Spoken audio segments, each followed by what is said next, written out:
تو فرمایا الزانیۃ والزانی، زانی عورت اور زانی مرد، فجلدوا کل واحد منہما مئۃ جلدہ، ان میں سے ہر ایک کو 100 کوڑے لگاؤ، اور ولا تأخذکم بہما رأفۃ فی دین اللہ، 100 کوڑے لگانے کے سلسلے میں تمہیں اللہ کے دین میں کوئی نرمی، کوئی رعایت نہیں ہونی چاہیے، ترس نہیں آنا چاہیے. ان کنتم تؤمنون باللہ والیوم الآخر، اگر تم اللہ اور یوم آخرت پر ایمان رکھتے ہو. وَلْيَشْهَدْ عَذَابَهُمَا طَائِفَةٌ مِّنَ الْمُؤْمِنِينَ، اور چاہیے کہ جب انہیں تکلیف دی جائے، انہیں کوڑے لگائے جائیں، تو ان کی سزا کے وقت مسلمانوں کا ایک گروہ حاضر ہو تاکہ وہ ان سے عبرت حاصل کریں، تاکہ وہ ان سے سبق حاصل کریں اور گناہ سے بچنے کی کوشش کریں.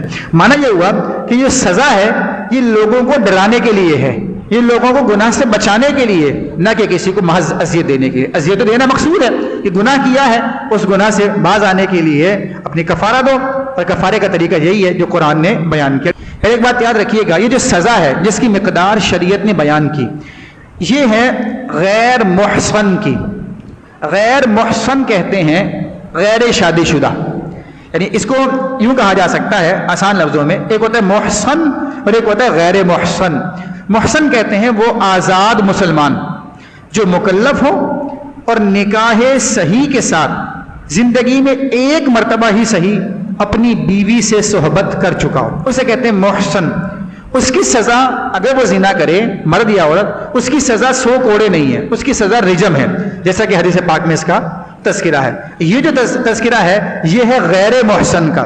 لہذا اگر کوئی شخص ایسا ہو جیسے عاقل نہ ہو یا بالغ نہ ہو، یا اپنی بیوی کے ساتھ صحبت نہیں کی، نکاح ہوا تھا رخصتی نہیں ہوئی، یا صحبت کی لیکن نکاح فاسد ہوا تھا، ایسی صورت میں وہ غیر محصن ہے، اور زنا کی یہ والی سزا جو قرآن نے یہاں پر ذکر کی وہ انہیں ملے گی. اب یہاں ایک بات یاد رکھیے گا، یہ جو سزا دینا ہے، یہ سزا دینا آپ کا میرا کام نہیں ہے. 2 چیزیں ہوتی ہیں، ایک ہوتا ہے قاضی اور ایک ہوتا ہے حاکم. قاضی کا کام ہوتا ہے فیصلہ سنانا، اور حاکم کا کام ہوتا ہے اسے نافذ کرنا. جیسے عدالتیں آرڈر جاری کر دیتی ہے اتنے سال کی سزا، تو وہاں سے حاکم وقت کا جو ادارہ ہے، محکمہ ہے، پولیس یا دیگر ادارے، وہ بندے کو لے جاتے ہیں اور اس سزا پر عمل کرواتے ہیں. ہم جو علماء کرام ہوتے ہیں وہ شرعی سزا بیان کرتے ہیں، نافذ کروانا یہ کس کی ذمہ داری ہے؟ حاکم وقت کی ذمہ داری ہے. یہاں 2 باتیں، ایک بات اور یاد رکھیے گا کہ یہ جو سزا ہے، شرعی سزا، یہ 2 طرح کی ہوتی ہے.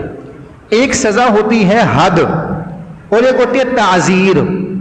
حد وہ ہے جسے قرآن بیان کر دے، وہ تبدیل نہیں ہو سکتی، جیسا کہ یہاں پر بیان ہو گیا، حدیث پاک میں بیان کر دی گئی، تو وہ تبدیل نہیں ہو سکتی، نہ کم ہو سکتی ہے، نہ جیسے بیان کر دی وہ ویسی بیان ہوگی.